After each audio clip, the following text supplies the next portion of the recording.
Good afternoon, everyone. Welcome to the 2016 Iowa City Book Festival, presented by the Iowa City UNESCO City of Literature. We would like to thank the sponsors who made the event possible, and they are the City of Iowa City, the University of Iowa, the Iowa Arts Council, Sheraton Iowa City, the Iowa City Public Library, the Iowa City Coralville Convention and Visitors Bureau, and Iowa Tourism. Today we will hear from author Leonard Pitts Jr. Leonard Pitts Jr. is a nationally syndicated columnist for the Miami Herald and winner of the 2004 Pulitzer Prize for Commentary, in addition to many other awards.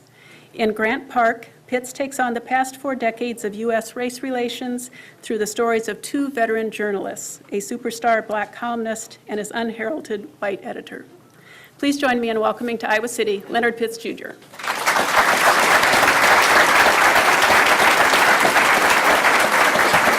Wow.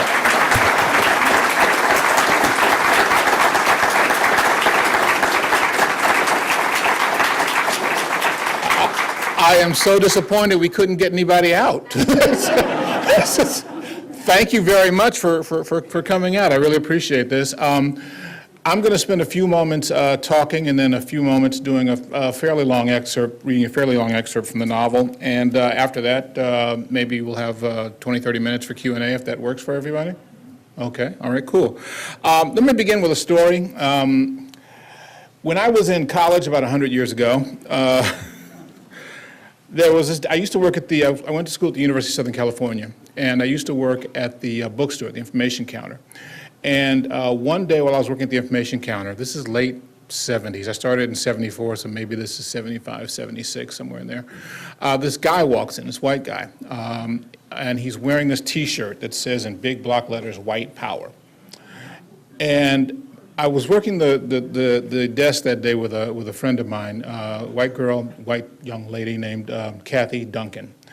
And what happened next, I just always look back on it and it always amuses me, because what happened next was like a comedy routine. It's like, it couldn't have been smoother if we had rehearsed it.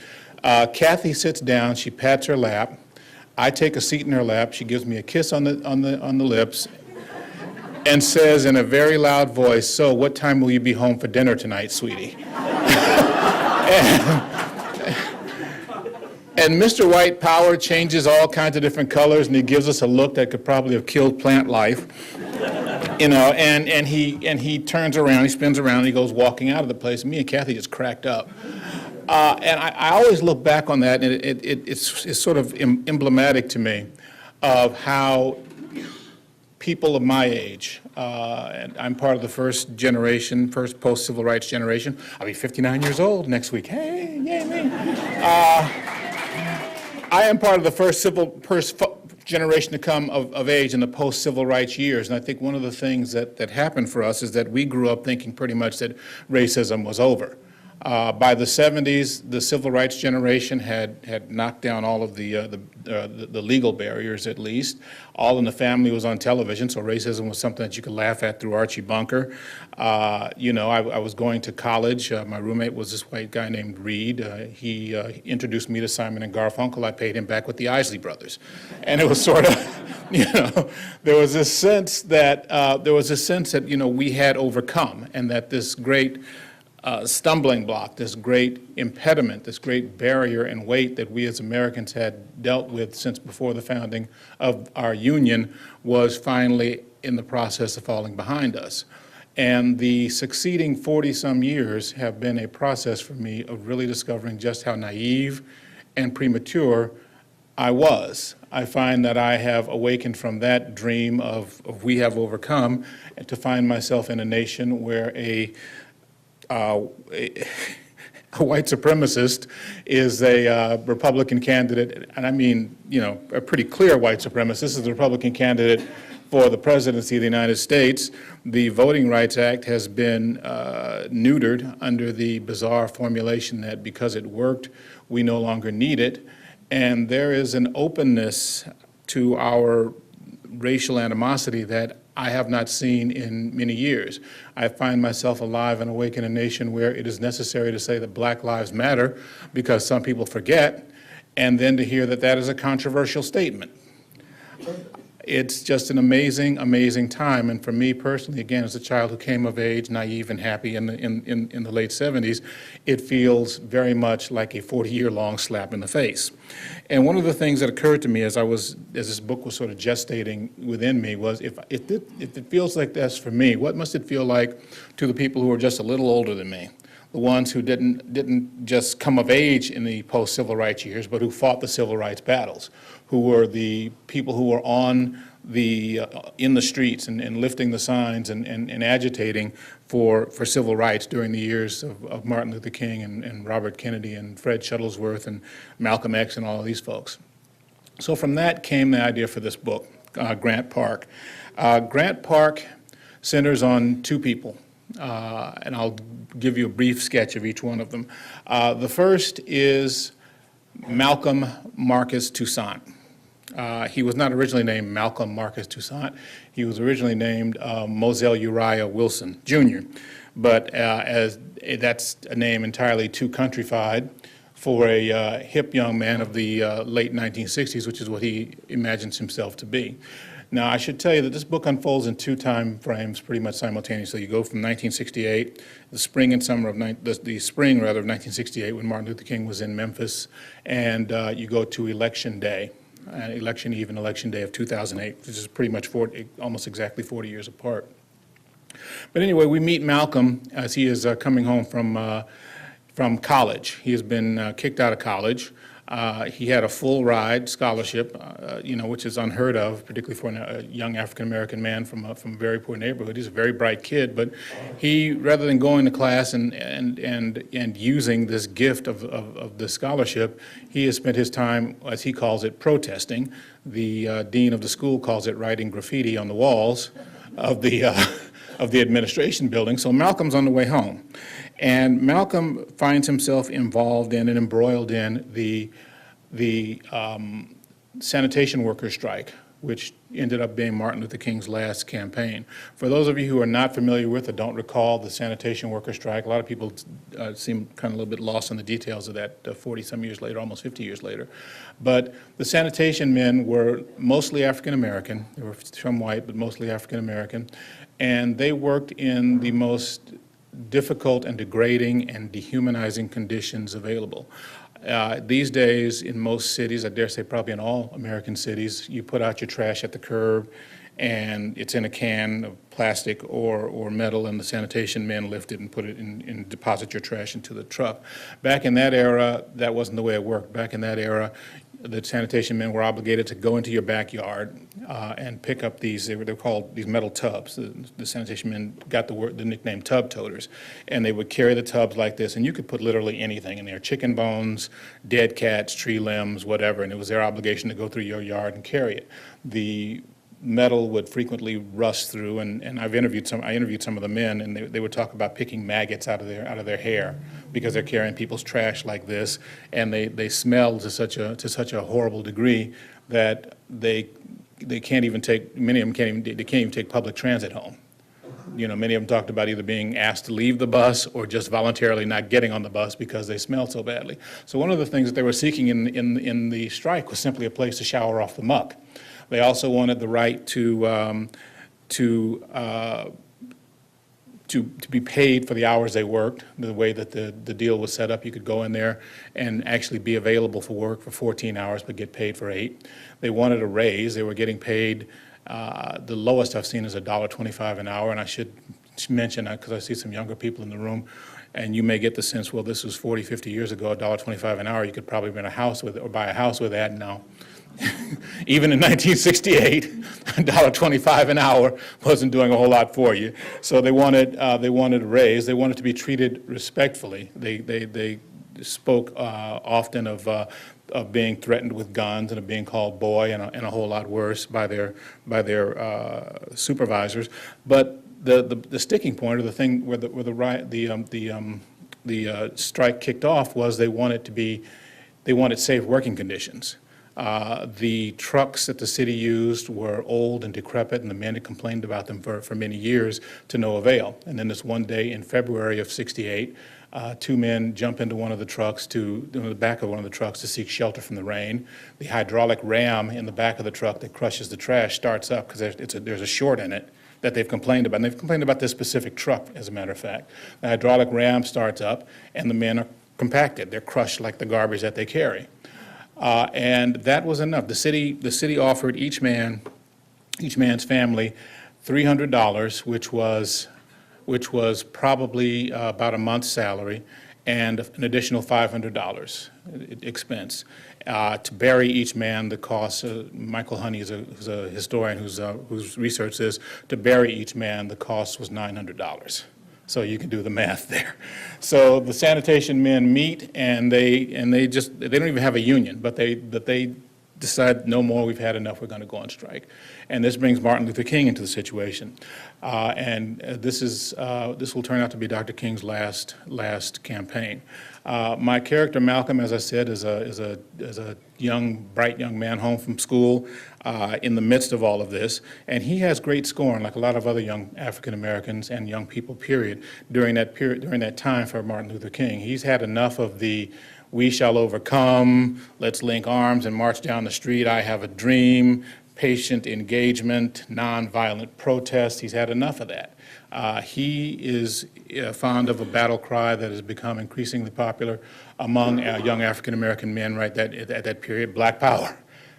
And that means that if we've got to burn down the city to get your attention, if we've got to break the glass to get your attention, then that's what we will do.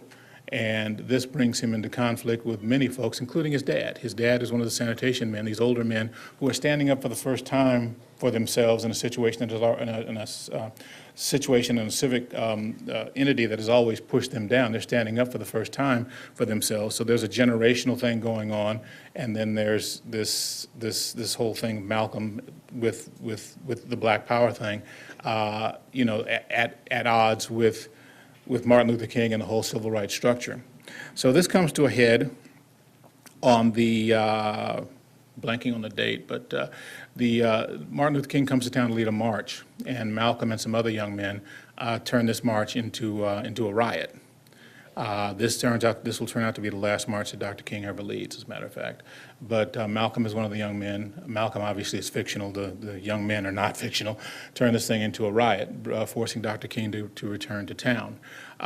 Malcolm has a life-altering interaction with King the night of the riot, because he's feeling, he's seen the results of his and his friends' thoughtless actions. He's seen Beale Street is now in ruins.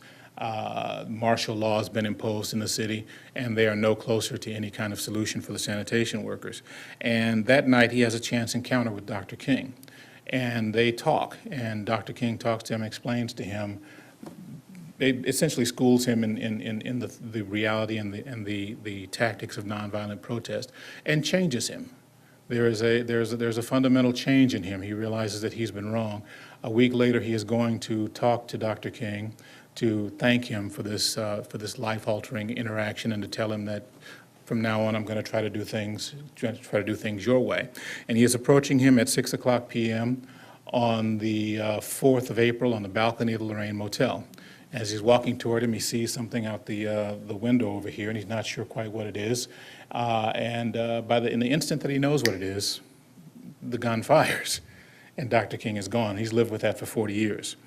We meet him also, as I said, 40 years later. Malcolm is a celebrated syndicated columnist for a newspaper. He is not this syndicated columnist for a newspaper. I got to get that out of the way because I get asked that a lot. He is not this syndicated columnist, but he is a syndicated columnist who has tried it Dr. King's way for 40 years, who has tried engagement, who has tried explaining, and he's reached a point of burnout. And it all piles up for him one day when there's another police-involved shooting of another unarmed African-American man, and Malcolm writes a very angry column. He writes a column that should never be published in a daily newspaper, and he takes it to his bosses and he says, "This is how I feel, publish this." He's basically cussing out white America in no uncertain terms.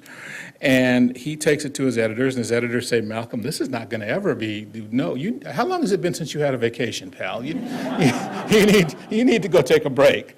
So Malcolm, instead of, he leaves the building, and instead of going home, he goes to a bar and he spends the afternoon and into the evening drinking. And he eventually has one of those ideas that seems like a really good idea when you spend a few hours drinking. The heck with it. I don't need them to publish it. I know my boss's password into the computer. I can just publish it myself. So he returns to the newspaper office that night, and he goes into his boss's office. He signs on his boss's computer. And he has another one of those ideas that seems like a great idea when you've been drinking. Well, in for a penny, in for a pound. If I'm going to publish it, I might as well put it on the front page. So he front pages this really bad column on Election Day of 2008.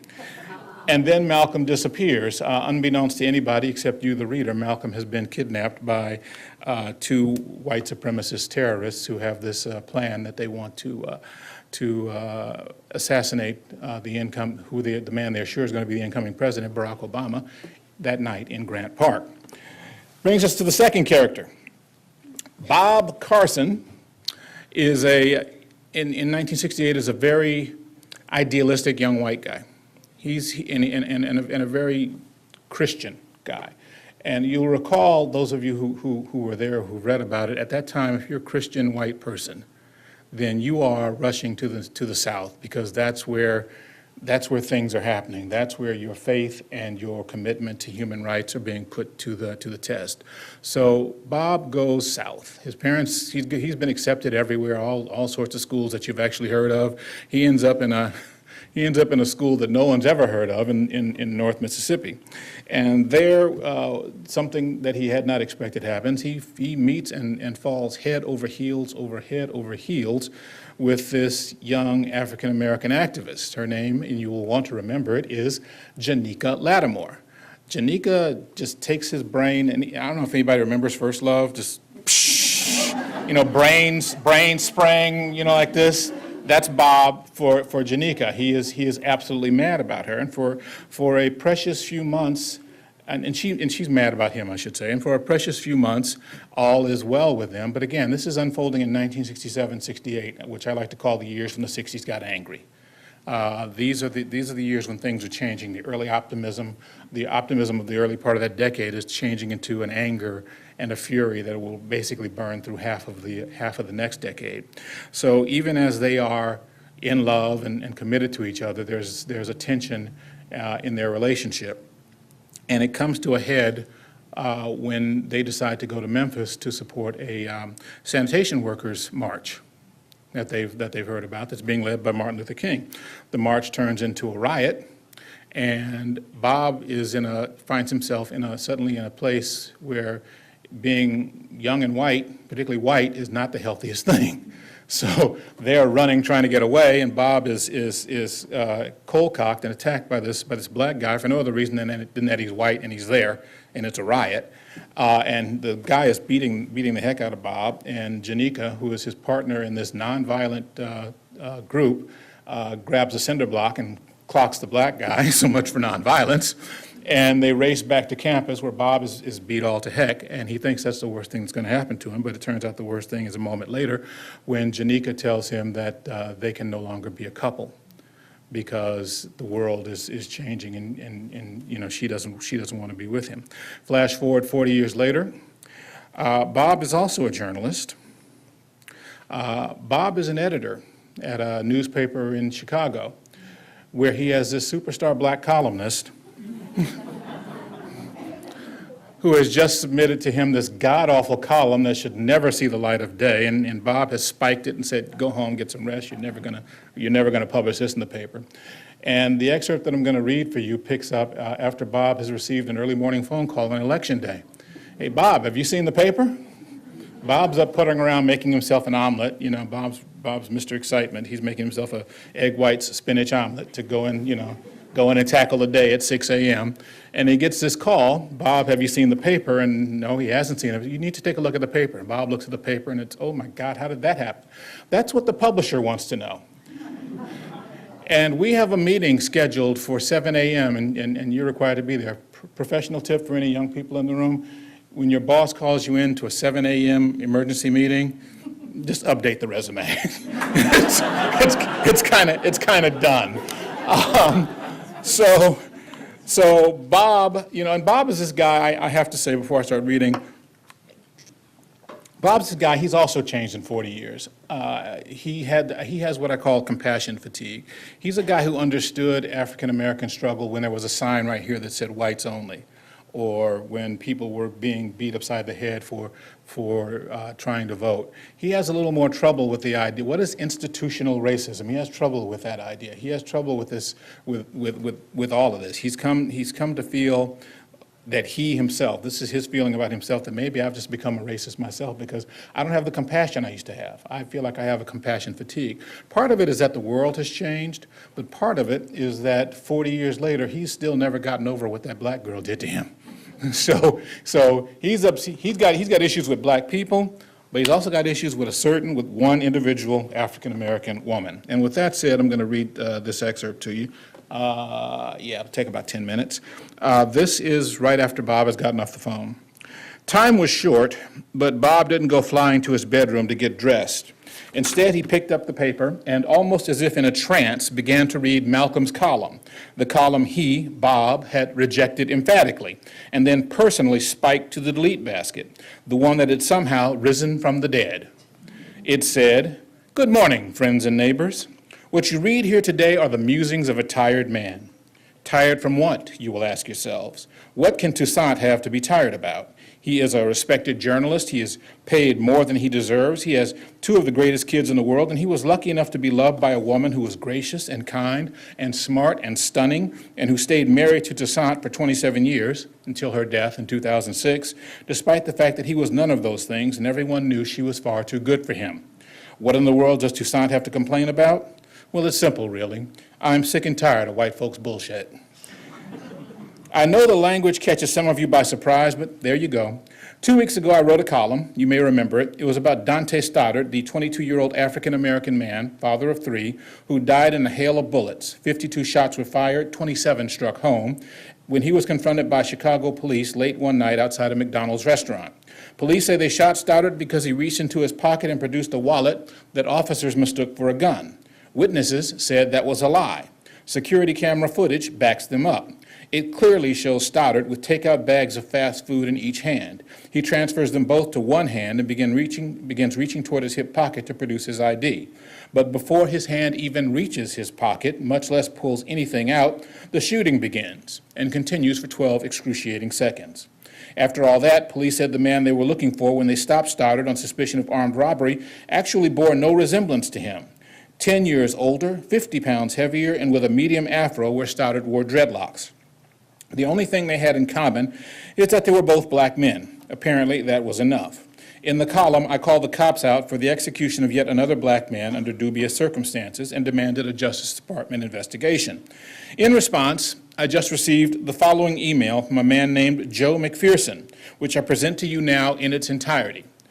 Toussaint, you're, and you got to get the picture, Y-O-U-R, Toussaint, you're so stupid. Do you really expect us to shed tears because this guy is dead? You're just another whiny, brainwashed lib who doesn't have the brains to see the truth or the balls to tell it. Fact, niggers commit the majority of the crimes in this country, so don't blame the police for this man being dead, blame yourselves. If you really want to help your people, why don't you tell them to stop committing all the crimes? This guy Stoddard had a record for drug dealing and domestic violence. I noticed you didn't write about that. Or you could tell them to stop making babies they can't take care of. Stoddard had 3 kids with 3 different women, and he was only 22. That's something else you didn't say. No, you always want to put everything on white people. Your hatred of white America shines through with everything you write. You're such a racist nigger, always playing the race card, always stirring the pot. It's race baiters like you who are destroying this country, and it's people like me who won't let you. This is America, pal. Love it or leave it. Now, I don't present this email to you because it's particularly outlandish. It's a rare day when I don't get a half dozen or more just like it or worse.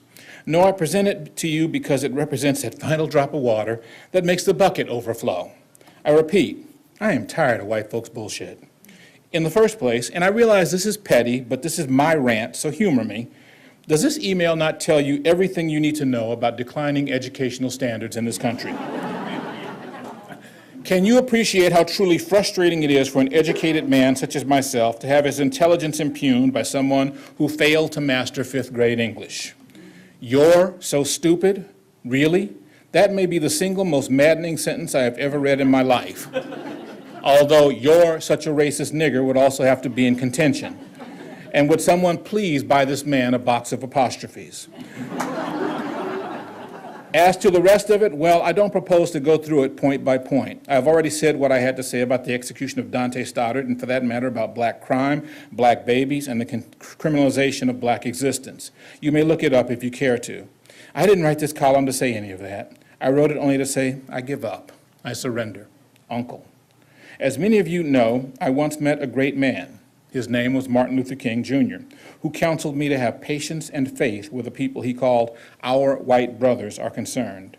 I was a young man with a young man's impatience and rage.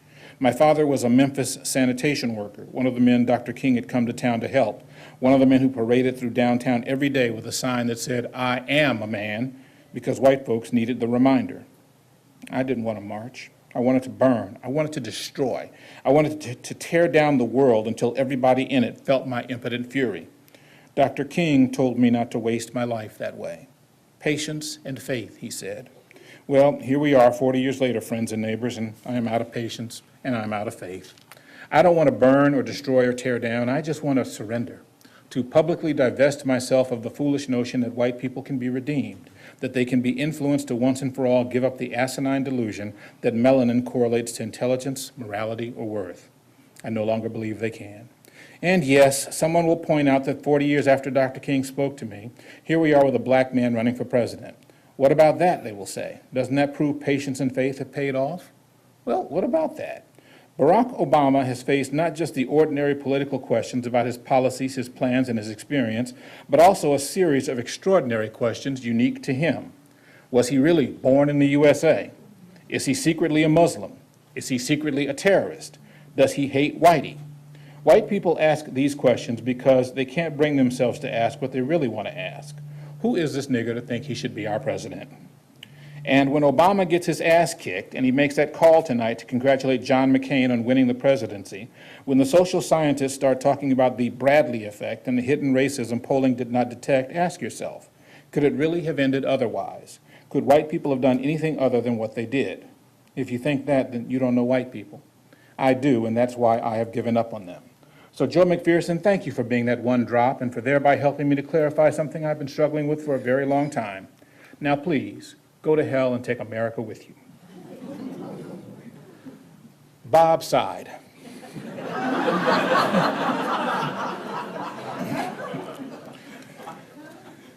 He sat looking for a moment at the paper, Malcolm smiling a smug little smile and looking younger than he was in a photo that was probably 10 years out of date. Finally, Bob stood and went about replacing the bags in the refrigerator, putting the skillet in the sink. There would be no breakfast this morning. As Bob was absorbing that minor disappointment, his telephone chirped again, this time the tone alerting him to the arrival of an email. Bob resented the slightly Pavlovian way the little device had trained him to pick it up at the ringing of a bell, to see some ad for erectile dysfunction, or plea for help from a distressed Nigerian prince. For a brief moment, he thought of allowing the chirp to go unanswered. Didn't he have more important concerns? But in the end, he surrendered as he had known he would, picked up the phone and clicked open the email. "A name from your past," read the subject line. Bob opened it. What he saw put him back in his chair. Old friend. You cannot imagine my delight at running across your name while doing some research on the Post website. Well, not just your name. There are a million Bob Carsons in the world after all, but also your picture. That's what sealed it for me. Even after all these years, I'd have known you anywhere. I have always regretted the way it was left between us, the things I said to you so long ago in all my youthful self-righteousness and ideological purity. I've thought of you often and wondered what became of you. These past few months, I've been working in minority outreach for Senator Obama. I'm on a plane right now and will land in Chicago at 10:30. I will be homeless for a few hours, unable to check into my room until this afternoon. I know this is criminally short notice, and I will understand if you can't do it, but if at all possible, might we have lunch today? I've missed you, Bob. I'd love to catch up with you. More than that, I'd simply love to see you again. Let me know. It was signed Janika Lattimore. Janika Lattimore. He said it in a whisper, just to hear it being said, just to have the words on his tongue and the sound in his ear. All at once, Bob realized he had stopped breathing. He breathed. He was a trim and orderly man in wire-frame glasses, pink scalp peeking through the thin canopy of hair at the crown of his head. Once upon a time, back when his hair had fallen to below his shoulder blades, back when he was another man in another life, he had loved Janika Lattimore. Helplessly, that was how he had loved her, completely. And she had broken his heart. No, that wasn't quite right. She had not broken his heart, she had broken him. She had left him lying in pieces on a dirt road in Mississippi, and for the longest time, he had not known if, or even cared if, he could put himself together again.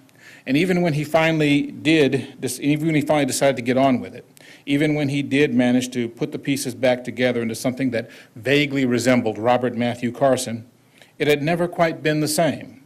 He felt like a piece of china glued back together by a sixth grader. The pieces didn't quite fit. The break still was visible.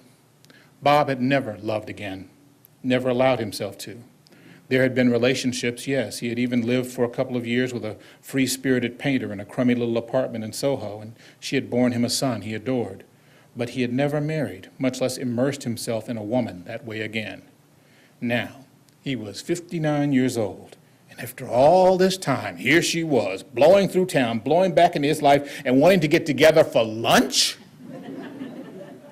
Bob felt anger kindling in him at the nerve of her to show up 40 years later as an email in his inbox, blithely inviting him to catch up on old times, as if what had happened had never happened, as if she had not told him they had no future because he was white and she was not, as if he, with an ice pack to his head and blood dripping off his chin, sitting in the back of that ambulance, had not begged her to stay, as if she had not turned away from him, literally turned away from him, to be with her people. That's how she had put it in that self-consciously melodramatic way of college radicals of the 1960s, for whom the revolution was a foregone conclusion. Her people. I thought I was your people too, he had said, his voice wounded and confused as the ambulance door closed on him. He had always wondered if she heard him, and if she did, if she had answered. He didn't know. The door had closed like finality, and he had never seen nor heard from her again. Then his phone had chirped, and there she was inviting him to lunch. There was an absurdity to it that almost wrung a bitter laugh out of him. Almost. Bob glanced at his watch. It was a few minutes after 6. He needed to hurry if he was going to make the meeting. He pressed a button on the screen and his cell phone went dark. But it was an effort just to get up out of the chair. Janika Lattimore, he said, walking down the hallway toward his bedroom. So that's a little bit from this is the second chapter.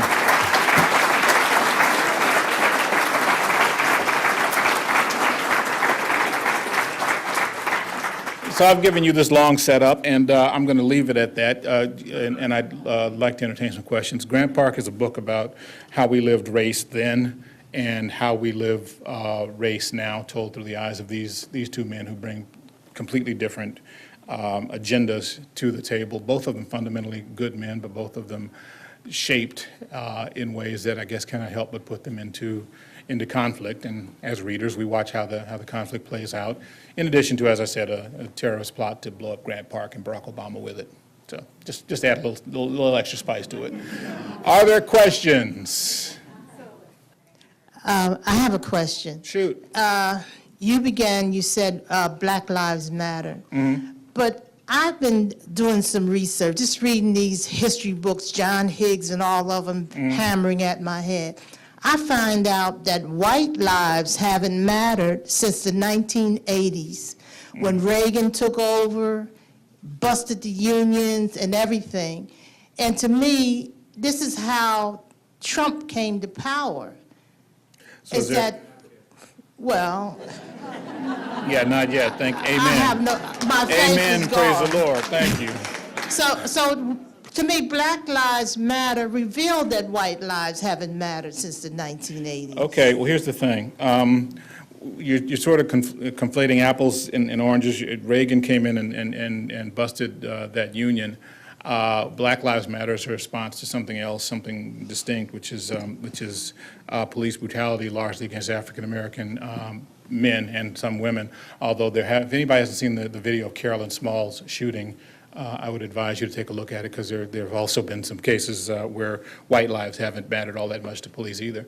But your comment sort of brings in mind something that I've been saying for many years, which is that one of the greatest con jobs in American history has been perpetrated on the white underclass in this country, where they have been taught that for all the things they have in common with African Americans and other people who are disproportionately poor in terms of no schooling and disrespect and no access to fresh foods in their neighborhoods and all the rest of the stuff, they've been taught that, well, at least they're white. Dr. King said that in his 1965 speech at Montgomery, that the white poor have been given Jim Crow. White man's been given Jim Crow, a psychological bird which told him that no matter how bad off he was, at least he was a white man, better off than the black man. In that sense, I think we have a tendency in this country too often to conflate class and race. And if you really want to get down to it in that sense, the lives that haven't mattered most and the lives that haven't mattered for the most years are the lives of the folks who fall into a certain socioeconomic bracket.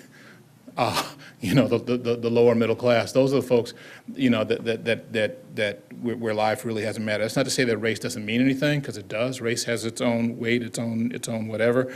But that is to say that sometimes we tend to make race too much of an explanation for everything, and we tend to look at these issues too simplistically, because class is also a great determinant of who gets what services. I think people have pointed out that I think it's 59% of the people in Flint are African American who are suffering with this, who are allowed to suffer this poison water. 59% of people are African American. That means 41% of them are white. Hello. So there's race, but there's also a way that we find it that we have historically treated poor people that we don't even discuss anymore. Who's next? First of all, thank you for coming. Definitely read you every Sunday, and I appreciate your time here. I think if I grew up in Maryland, I'm old enough to remember when gasoline was a big deal, gas lines, we had odd even gas rationing, which people out here never heard of.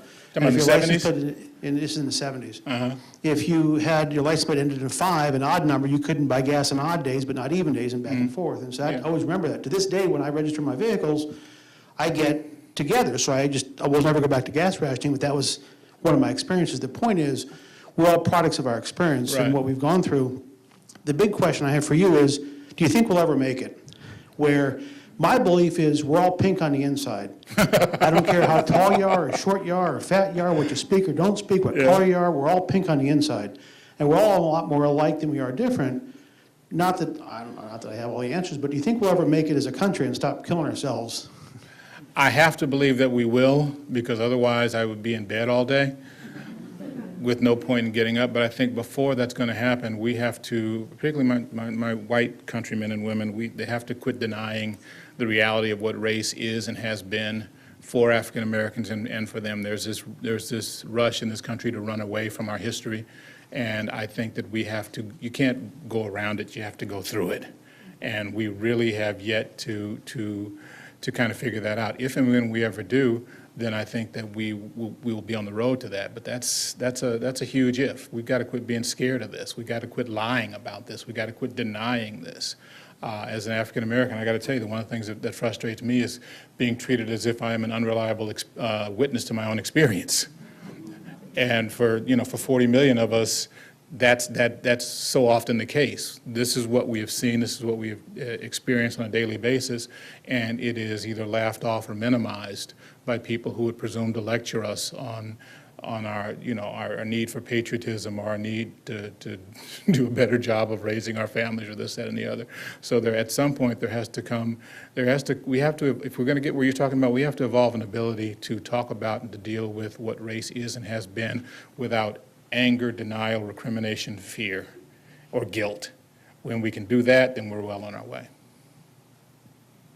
You're welcome. Yes, who has the mic?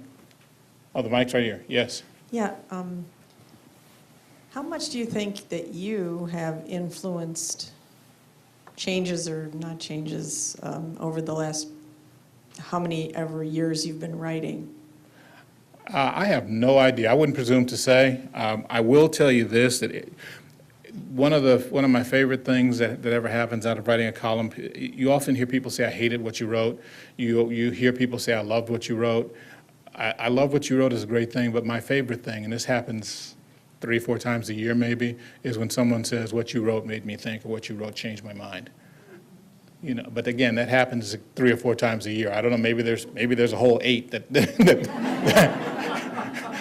say it and that don't, and that you know, that feel it and that don't say it. But that being said, I would not presume to say how much I have changed. I have no way to measure that. I would hope that when all is said and done, I have at least given some folks something to think about and to reconsider. In this country, we hide in what I call bunkers of fixed position, where it doesn't matter what facts are presented to you, what testimony is presented to you, what anecdotes are presented to you, whatever the fixed position is that you feel safest in, you are not going to move from that. Even if you're dragged kicking and screaming, you're not going to move from that. So to whatever degree I'm ever able to get someone to say, you know what, maybe I need to go and leave this bunker and try to internalize what these folks are talking about, that is, that's a good thing. There's one other thing I want to add to what the gentleman before said.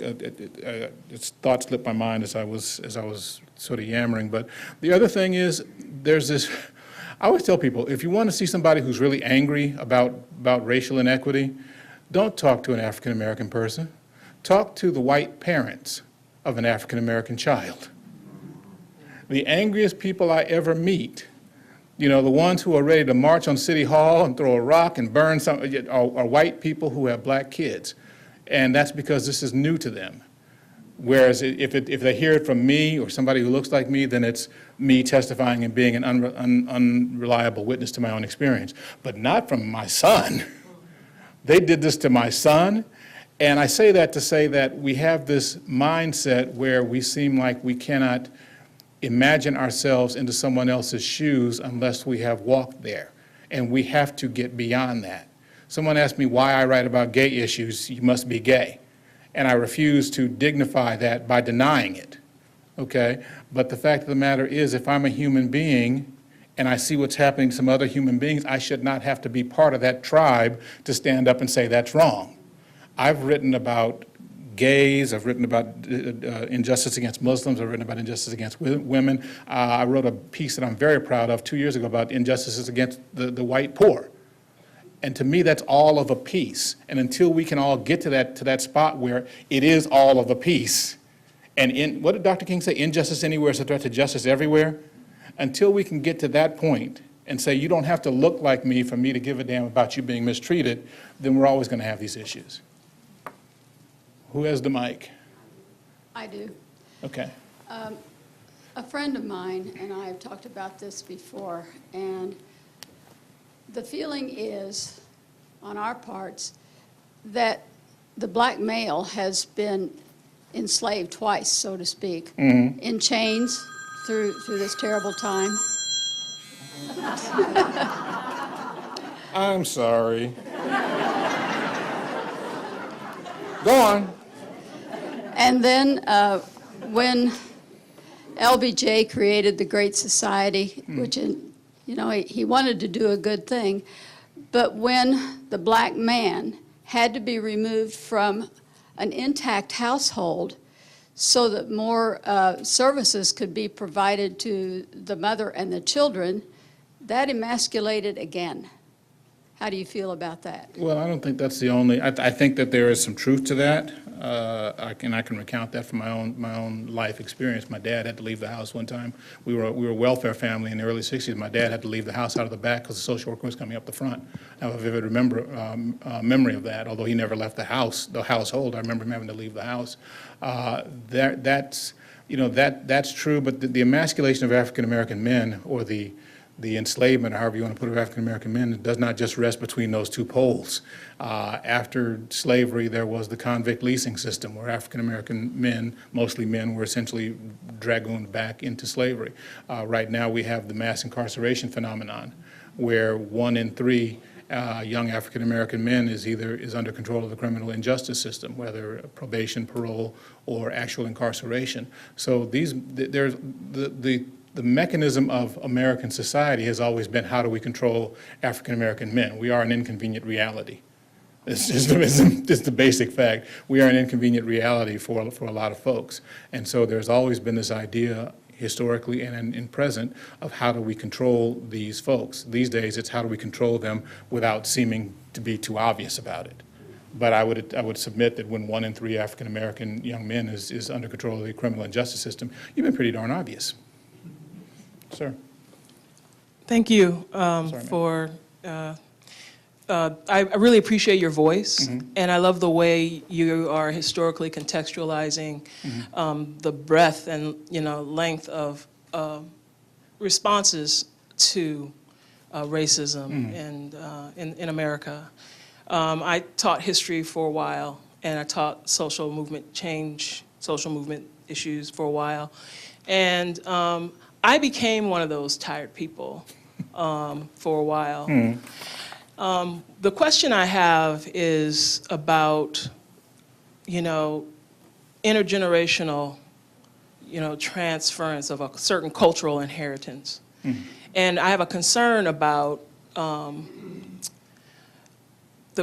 I guess you would call them millennials, but I think millennials is more of a white term.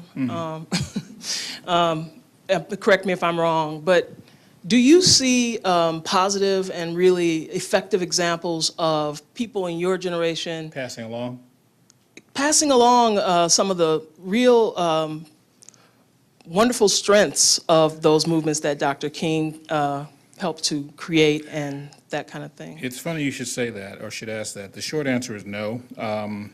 But the longer answer is I have just begun work on what's going to end up being a web portal for the transmission of African American history, specifically for the millennials or whatever you want to call them, and their kids, because I am convinced that my generation, I'm considered late baby boomer generation, I think we've done an absolutely lousy job of passing along not just the civil rights movement, but pretty much everything.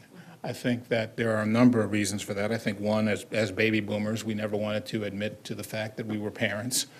And, I think baby boomers always have had this obsession with seeming cool and so I think that at some level we just didn't want to admit to our kids that there was stuff that they were doing that perhaps we did not, or stuff they were thinking that we did not have to perhaps approve of. But I think that the greatest truth is contained in an expression, I forget who said this, but I ran across this a few years ago, that we were so busy giving our kids what we didn't have that we failed to give them what we did. And I think that's true of white parents too, don't get me wrong, because I've talked to a lot of my white friends who feel the same thing, but I think it's especially critical with us as African Americans because there's stuff we just haven't taught. I was having this discussion with a young man at my church Wednesday, that there's just stuff that we have not taught his generation. He came of age, he was born in the 70s. And he was talking about the fact that there's stuff that we have not taught his generation. We have been, as I said, as Americans, white and black and otherwise, we've been in full flight from our history. White Americans tend, in my experience, not to want to deal with it because it makes them feel guilty. Move on, move away. As African Americans, we don't want to deal with it too often because it makes us feel angry or sad. But history is history. History is history, and for me in my world, you don't get to pick and choose what it is that you're going to venerate or what you're going to know. At least you shouldn't, because the fact of the matter is, whether you ignore it or not, it's still there. It still shapes you.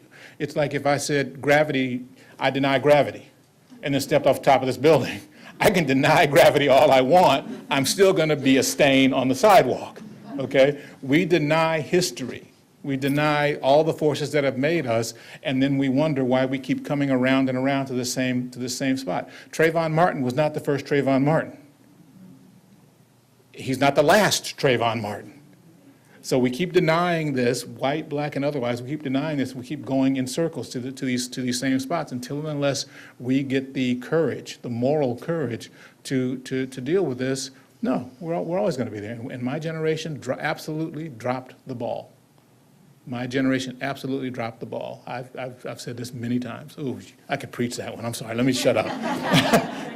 You're welcome. Who's next? I have a question. From 71 to 73, I was in St. Louis teaching near the Pruitt-Igoe projects, and I was, for the first time in my life, a minority. But the city was very segregated, and I've been back many times since. It's just as segregated today as it was in 71. There's natural separation because of socioeconomic things in every community, but it's racial. And I wonder how you feel about the fact we don't live together and what impact that has upon the relations and the understanding.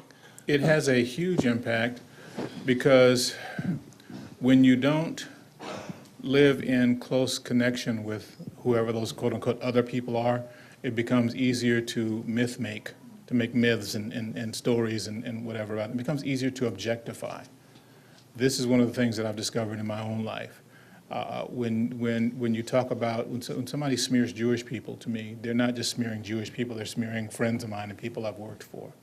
And I don't think all of us really have that experience. People say the most amazingly stupid things about what black people do and think all the time.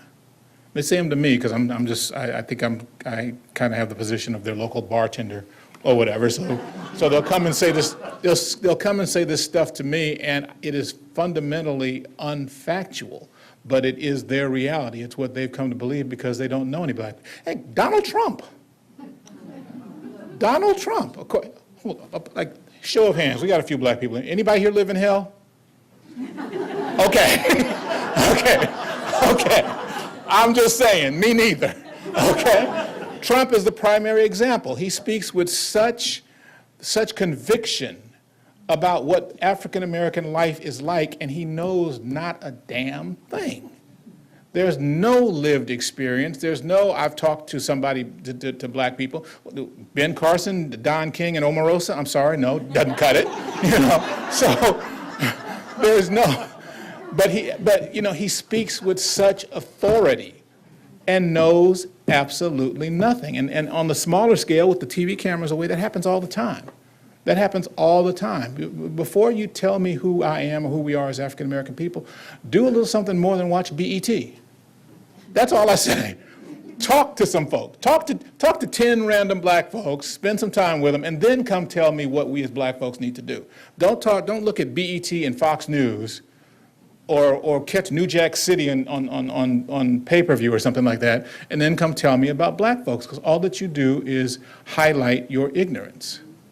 I forget which politician said this, who tweeted this a few days ago, that I think it might have been Trump, actually, that, yeah, I know that shocks you, that somebody, I think Obama or somebody, only got that success because he's black. And I tweeted back, will somebody please show me this person who hands out things to you because you're black? Because I've never met him. I've never met him or her, and they owe me some stuff. You know what I'm saying? Who's next? Who's got the mic? Where's the mic? Hi. Here.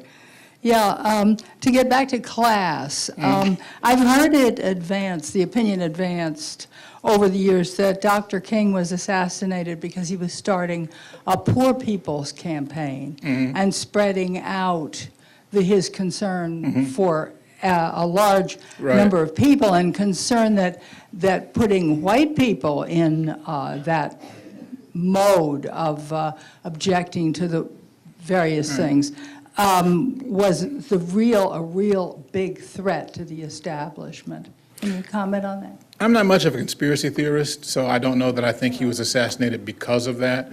But I do know that he came to be even more frightening, and that he came to lose his support among many folks who had supported him up to that point when he started talking about two things. One, in opposition to the war in Vietnam, and two, this idea of bringing together the not just the black poor and the white poor, but the Native American poor, the Hispanic / Latino poor, all of these people who had their poverty in common. I still think, and it's sad to me that with the exception of John Edwards, who then went and got his career caught in his zipper, with the exception of John Edwards, no one else of national stature has approached that in the coming up on 50 years since Dr. King died. But I still think that a fundamental realignment of American politics could be wrought if, instead of this division along lines of race, if we start to bring Americans together and had a coalition of the poor. There are 48, I believe I got my number right, 45, 48 million poor people in America, out of a population of a little over 300 million. Can you imagine what those folks could do if they decided, okay, you know what, you're black, you're Hispanic, you're what, I don't care right now because I'm hungry, you're hungry, and guess what? Hunger feels the same, no matter what color you are. So maybe we need to get together and deal along those lines. When somebody does that, you'll see a fundamental realignment, but it hasn't happened. Who's next? Last question. I'd like to get back to the book. Okay. There was a book in there, wasn't there? Yeah. This has been a very healthy discussion and much needed discussion, and I thank everybody for their comments on it.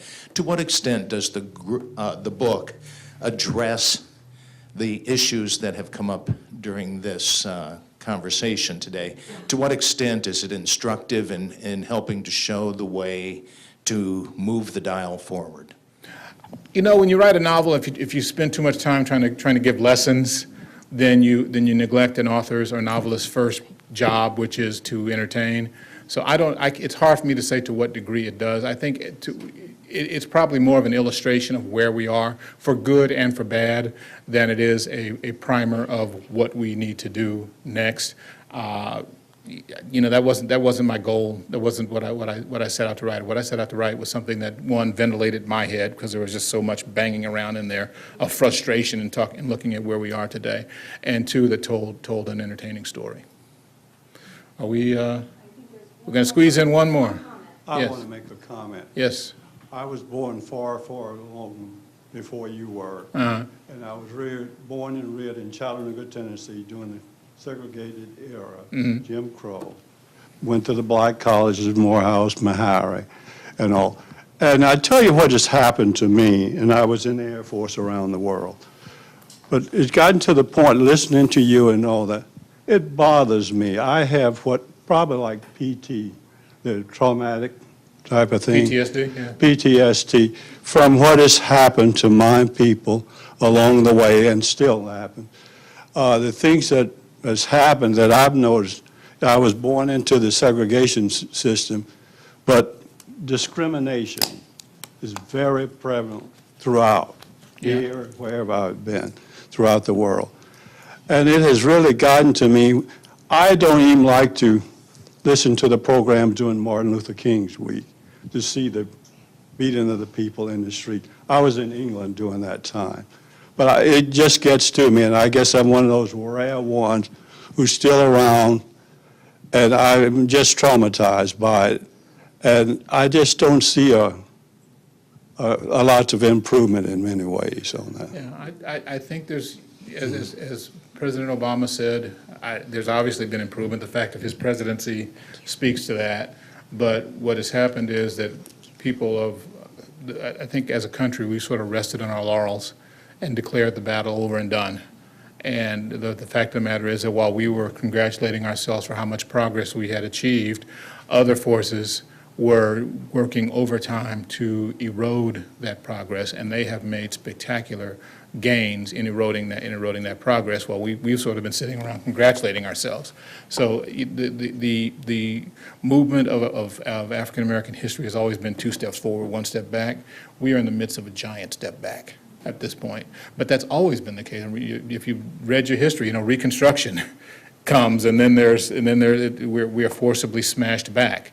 The Brown v. Board of Education was met with a forcible smashback. The Civil Rights Movement. So this is another period of a great smashback, and frankly, it does not help that the demographics of the country are changing so much that we are reaching the point, probably within some of our lifetimes, when America will no longer be a majority white country. And I think that has frankly, I think it has a lot of white folks panicked. Okay, it's like, I always tell people, it's like if you've been the lead singer, if you've been Gladys Knight, and now somebody tells you for the rest of your life you're going to be a Pip, that's hard to take. Now, some of us, we've never been anything but Pips, okay? And we know the key to being a Pip is you get together and you find a note and you make harmony. You feel me? Okay? And that's what they need to learn. From now on, it's not going to be lead singer and backup group. We need to learn to make some harmony. That's the American challenge for the future.